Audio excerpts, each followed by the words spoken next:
Australia to work in an agency, a small creative agency. I was teaching yoga, but I went to work and I left there, went to Bali, and then I had this sort of huge awakening of, okay, this is what I'm meant to be doing. And I was in the yoga barn in Ubud, and the yoga barn in Ubud in 2009 was tiny, and there were about 10 people practicing yoga. And I was staying in a raised, stilted hut on the rice fields, and I just walked across the rice fields, about 3 minutes across the rice fields, and I was in the yoga barn. Wow. That doesn't exist anymore. It didn't exist when I went back in 2016 anyway, and so obviously it's changed a lot.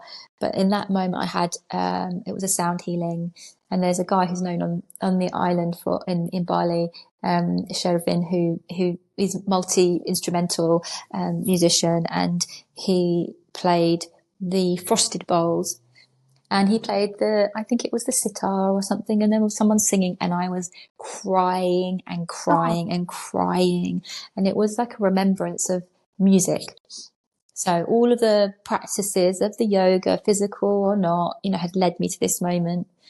And that was in 2009. And I was remembering my childhood of playing the piano, dancing, being with music all the time. And from that moment, I was like, okay, this is what I'm meant to be doing. This is where I'm meant to be. So I was 30 and I was still changing. I went back to university and studied shoe design, because my grandfather was a shoemaker, my grandmother was a dressmaker, so I've got fashion in my family. And even though I was looking around going, yeah, but I'm not as talented as her, and they're going to do it because they've got money. And I had all these kind of like intuitive reasons why I shouldn't really. I loved it, but it still wasn't my path. Yeah. So I continued with the yoga, and I was like, okay, this is where I'm meant to be. And I knew, even though I was teaching, I knew that wasn't what I was going to do, but I just didn't know what it was. And when I had this experience with the sound, I thought, oh, okay, right. And it still took me then another however many years, 5 years or 6 years, to be in the space of frequency in the right way, which was with the crystal bowls. And